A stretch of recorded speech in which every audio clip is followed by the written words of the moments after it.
안녕하십니까.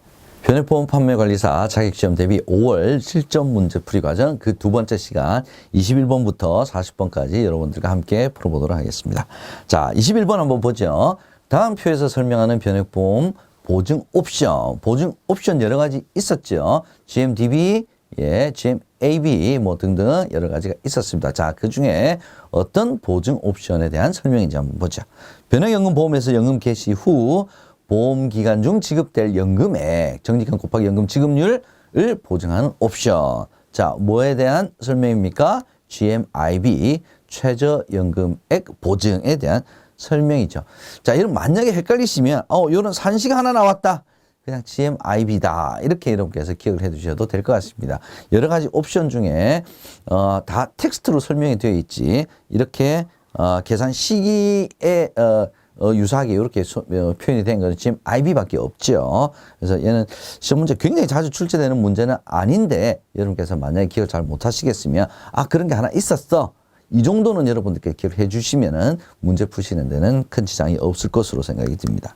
22번 보죠. 다음 중 변액 종신 보험에 대해서 틀리게 설명한 것은 무엇인가? 1번 피보험자 사망 시 기본보험금 이상으로 사망보험금 지급하죠. 최저 사망보험금을 보증을 하고 있습니다. 2번 펀드의 운영 실적에 따라서 사망보험금은 매일 변동하는 것이 아니라 매월 변동을 하죠. 보장형, 변액종신보험이죠. 또 변액유니버셜 보장형 변액보험인 경우에는 사망보험금의 변동 주기가 매일이 아니라 매월 1회. 그래서 우리 앞선 시간에도 에서도 봤습니다만은 누적되는 것이 아니라 재계산되어서 새롭게 계산된다라는 설명을 드린 바가 있습니다. 기억을 해 보시고요. 3번 투자 성향에 따라 운용할 펀드를 직접 선택할 수 있다. 자, 펀드는 선택을 할 수 있는데 운용 지시는 못한다. 이 두 가지를 항상 구별해 주셔야 됩니다. 4번 일반 종신보험과 동일하게 우량치 할인 특약 받을 수 있습니다. 다양한 특약 부과 다 가능하죠. 세제 혜택도 받을 수가 있습니다. 정답은 매일이 아니고 매월 변동한다가 맞죠. 23번 다음 중 변액 연금보험에 대한 설명으로 맞는 거 살펴보겠습니다. 1번 투자 수익률은 순수익률보다 크다. 자, 어떻습니까? 투자 수익률에서 각종 비용, 보증비용이라든지 운용 보수 이런 것들 다 뺀 걸 우리가 순수익률이라고 하죠. 그렇기 때문에 비용을 빼고 난 다음이 순수익률이기 때문에 투자 수익률은 항상 순수익률보다는 큽니다. 일단 정답은 1번이 되겠네요. 2번, 3번, 4번 뭐가 틀렸는지 보죠. 2번 투자 수익률과 순수익률 둘 중에 하나를 선택하는 것이 아니라 둘 다 기준으로 해서 연금액을 예시를 해야 합니다. 그죠? 3번 두 가지의 투자 수익률을 가정하여 사망보험금, 해지환급률 및 연금액을 예시하고 있다. 자, 두 가지가 아니라 세 가지죠. 마이너스 1%, 평균 공시이율, 평균 공시이율의 1.5배 이렇게 해서 세 가지를 기준으로 해서 연금액을 예시를 해야 합니다. 그래서 두 가지라 그래서 3번도 틀린 지문이고요. 4번 80% 이상 장애 상태 시 사망보험금을 지급하고 계약은 소멸한다. 이거 아주 예전에 있었던 내용인데 이게 다 바뀌었습니다. 그래서 아무리 장애 상태가 80% 이상 90%라도 일단 사망보험금을 지급하지는 못합니다. 그래서 계약은 소멸하는 것이 아닙니다. 보장성 변액보험 같은 경우에는 80% 이상 장애 상태 시 납입 면제를 받을 수는 있습니다. 근데 저축성 변액연금보험인 경우에는 사망보험금 지급하고 계약이 소멸하지 않을 뿐더러 납입 면제도 없는 것이 보통입니다. 24번 보겠습니다. 다음 중 변동보험금이 없는 변액 유니버셜 보험 보장형의 사망보험금에 해당하지 않는 것. 자, 변동보험이 없기 때문에 자, 기본보험금, 계약자 적립금의 일정 비율, 기납입보험료 이 세 가지 중에서 가장 큰 것을 사망보험금으로 지급을 한다라고 하는 것이 변동보험금이 없는 변액 유니버셜 보장형의 사망보험금 산정 방법이었죠. 해약 환급금은 해당하지 않는 항목이 되겠습니다. 25번 보겠습니다. 다음 중 변액 종신보험의 납입보험료 중 특별 계정으로 투입되는 보험료, 이건 뭐 수십 번 걸쳐서라도 반드시금 외워야 되는, 강조를 해도 부족한 바로 이 문제입니다. 반드시 암기를 해 두셔야 됩니다. 어떤 겁니까? 순보험료 플러스 납입 후 계약 유지 비용이 특별 계정으로 투입이 되는 금액입니다. 납입 중 계약 유지 비용 다 빼고 들어가는 거죠. 기억해 두셔야 됩니다. 26번 보겠습니다.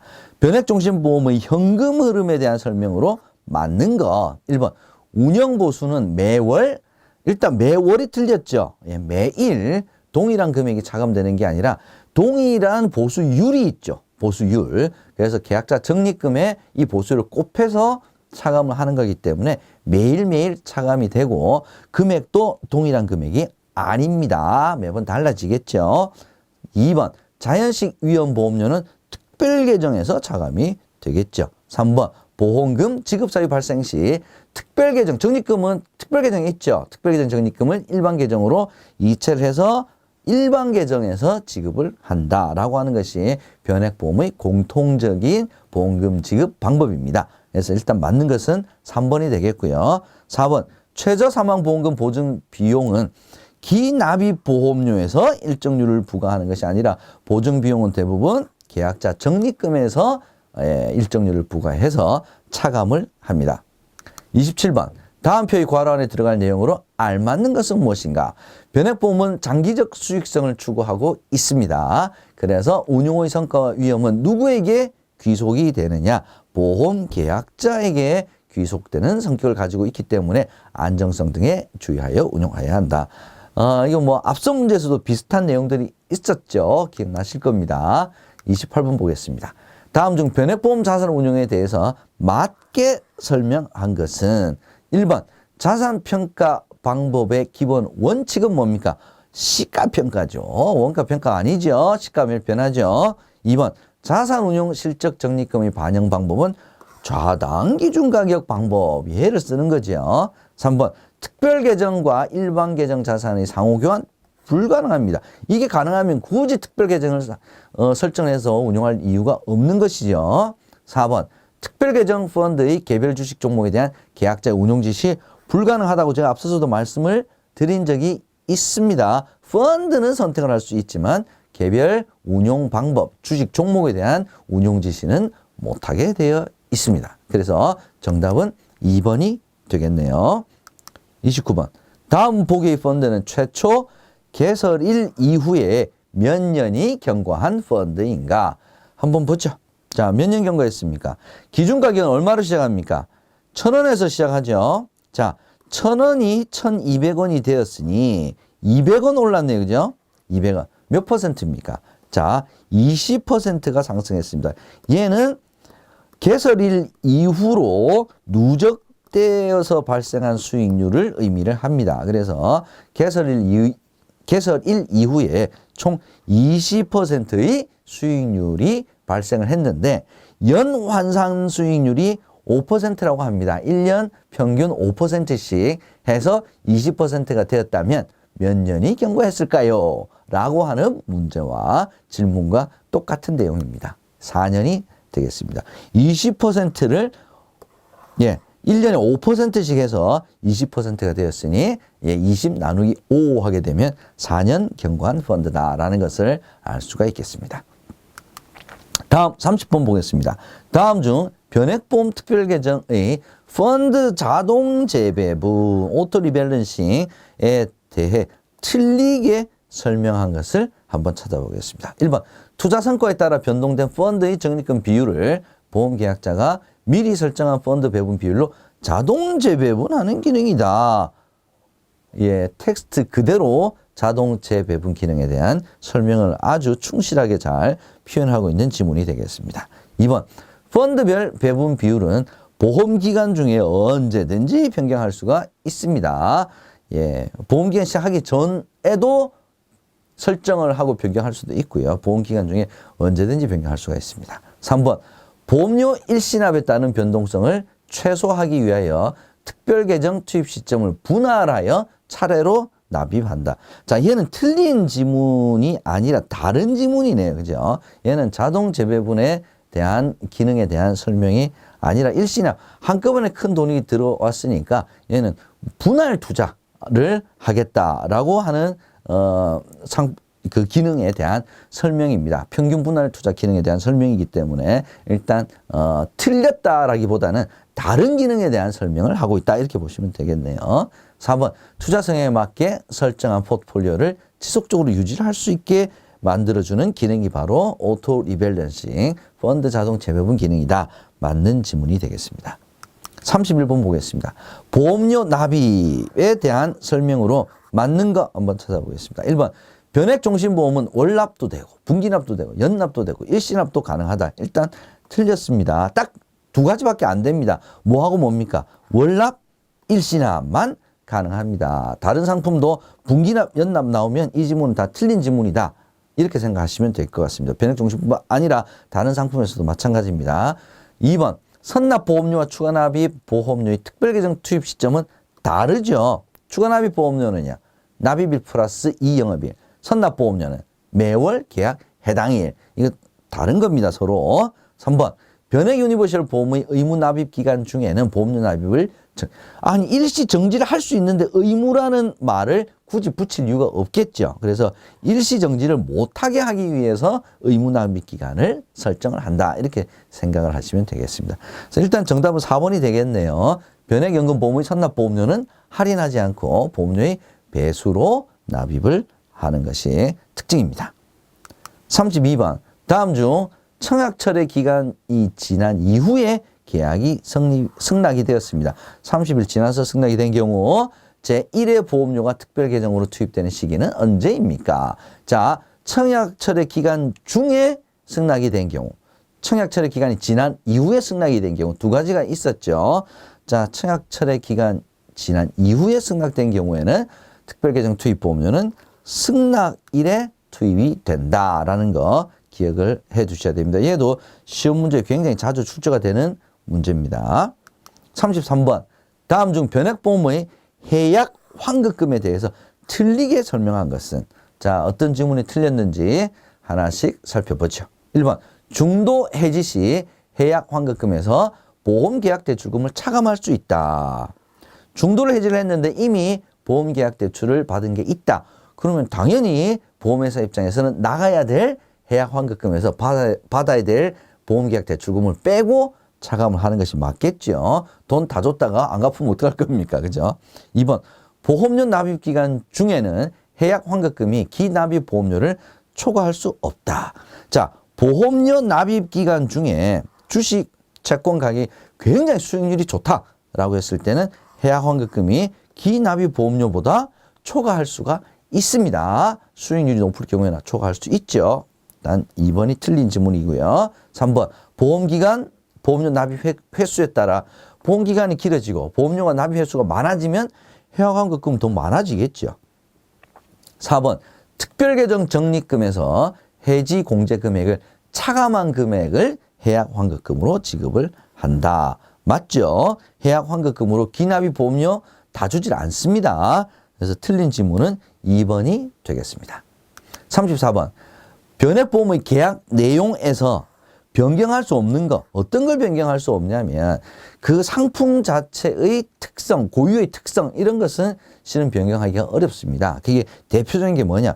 변액 유니버셜 보험의 보험기간 변액 유니버셜 보험이라고 하는 것 자체가 유니버셜 보험 자체의 보험기간은 다 종신으로 세팅이 되어 있는 상품입니다. 그죠? 그래서 이걸 바꾸겠다. 그럼 변액보험, 변액 유니버셜 보험이 아닌 거죠. 그래서 변경할 수 없는 것은 일단 1번이 되겠습니다. 자, 선택한 펀드 바꿀 수 있습니다. 감액 할 수 있습니다. 자사운용 옵션 변경 당연히 할 수가 있습니다. 변액 유니버셜 보험의 보험기간은 변경할 수가 없습니다. 35번 다음 표에서 설명하는 업종으로 맞는 것은 상식이네요. 이용자의 결제, 송금 지시를 은행 등 금융회사에 전달하는 업종으로 이용자 자금을 보유하지 않고요. 이체 지시만 전달하는 단순한 전자금융업. 자, 이체 지시를 이체를 해달라고 하면 이걸 은행에 이체해 주세요라고 하는 중간에 어떻게 보면 전달하는 업이다. 이렇게 보면 되겠네요. 자, 결제하는 거 아닙니다. 그래서 저도 잘 만약에 모르는 용어다. 라고 이렇게 생각이 들 때는 한 번씩 이렇게 생각을 해보는 거예요. 왜냐하면 이 표 안에 있는 텍스트에서 정답을 실은 찾아내는 경우가 굉장히 많습니다. 그래서 상식 문제 같은 경우는 잘 모르는 단어다 싶으면 지시, 단순한 금융업, 단순한 전달, 뭐 이런 거네, 그죠? 그래서 제가 보기에는 1번 지급을 지시하는 전달업이다 라고 하는 단어가 가장 좀 비슷하지 않나, 뭐 이렇게 저는 유출해 볼 수도 있겠다는 생각을 했습니다. 자, 여러분들, 예, 상식은 상식에서 끝나야 되는데 요즘 보면 상식 문제 때문에 학교가 부럽게 갈리는 경우가 안 나타났으면 좋겠다 싶어서 제가 말씀을 드렸습니다. 36번, 다음 중 보험정보 공시와 관련이 없는 내용은, 보험정보 공시는 경영공시, 상품공시, 비교공시, 요것만 딱 외워두시면 될 것 같습니다. 모집공시라고 하는 것은 없다. 예, 이렇게 보시면 되겠습니다. 37번, 계약관리 내용 안내, 보험계약 관리 내용 안내를 해야 되겠죠. 계약자에게 맞는 거. 일반 보험인 경우에는요, 1년 이상 유지된 보험계약에 대해서 분기별 1회가 아니라 연 1회 고객한테 제공하면 되는데, 변액보험은 매일 변동하잖아요, 가격이. 그래서 얘는 무조건 분기 1회, 자사운용 보고서도 계약관리 내용도 무조건 분기 1회다, 이렇게 생각해 주시면 될 것 같습니다. 자, 이렇게 생각하고 2번 질문 한번 보죠. 보험계약자는 생명보험협회 홈페이지를 통해 개인별 계약관리 내용을 생명보험협회 홈페이지를 통해서 확인할 수 있는 것은 아니죠. 생명보험협회 홈페이지는 여러 보험회사 전체 내용을 볼 수는 있지만 개인별 계약관리 내용은 가입한 회사 홈페이지에 가야 됩니다. 그래서 일단 틀린 지문이 되겠습니다. 1번도 틀렸죠. 3번, 저축성 변액보험의 경우 납입보험료와 납입보험료에서 사업비 등을 차감한 특별계정 투입금액 및 계약자 적립금을 기재를 하게 되어 있습니다. 맞는 지문이네요. 4번, 변액보험의 특별계정은 보험업법상 투자 신탁으로 분류하여 자사운용 보고서를 투자자에게 교부해야 된다. 얼핏 보기에는 이게 맞는 지문인데, 투자 신탁으로 분류하는 것은 보험업법이 아니고 자본시장법상 투자 신탁으로 분류를 하게 되어 있습니다. 그래서 얘는 어떻게 보면 함정입니다. 함정. 지문은 여러분들께서 한번 상세히 보시고 암기를 해주시면 좋을 것 같네요. 정답은 3번이 되겠습니다. 38번. 다음 중 적합성 진단에 따른 보험계약 절차가 맞게 나열이 된 것은, 이걸 다 암기하기는 쉽지 않으시니까요. 한번 보죠. 상품 설명, 가입 설계, 적합성 진단, 보험계약 청약. 보험계약 청약 한다는 것은 이제 보험계약 하겠다는 뜻이죠. 그러니까 제일 마지막 수준에 오는 게 맞는 것 같습니다. 자, 청약을 하기 전에 그 어떤 상품을 내가 가입을 할 것이냐, 상품 설명을 듣고 보험계약을 청약하지 않을까요?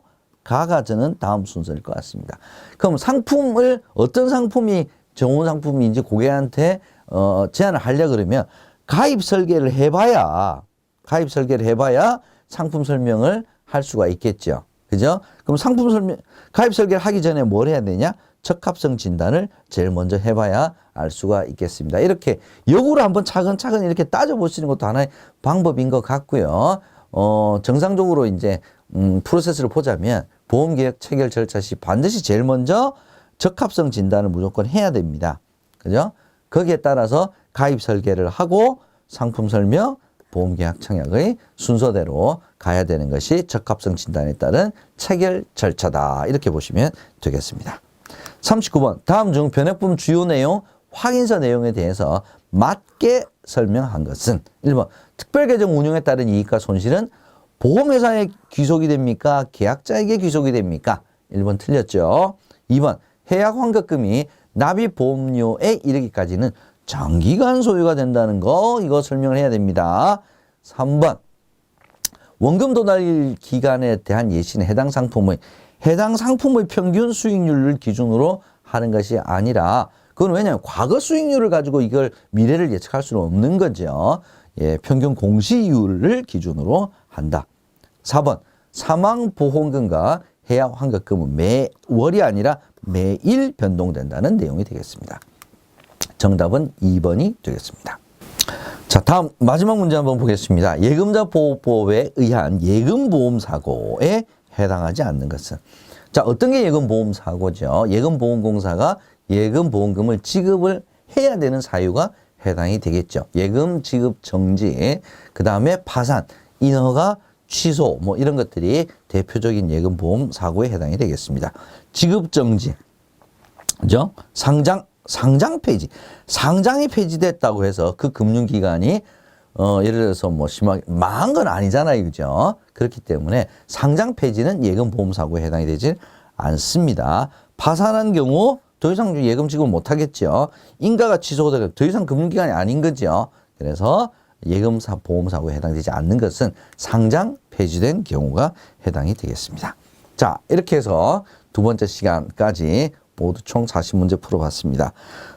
여러분들, 이번에도 이제 변액보험이 조금씩 이제 문제 변화가, 있긴 합니다. 그래서, 교재를 중심으로 해서 다시 한번 차근차근 한번 살펴보시고요. 워낙 범위가 넓은 분야이다 보니까, 특정하게 나 요것만 외워야지 이런 것보다는 좀 이해를 하시고자 하는 시간을 조금 더 투여를 해 두신다면 좋은 결과가 있으실 거라고 여러분께 팁을 드리면서 이번 문제풀이 과정 모두 마치도록 하겠습니다. 여러분 수고 많이 하셨습니다. 고맙습니다.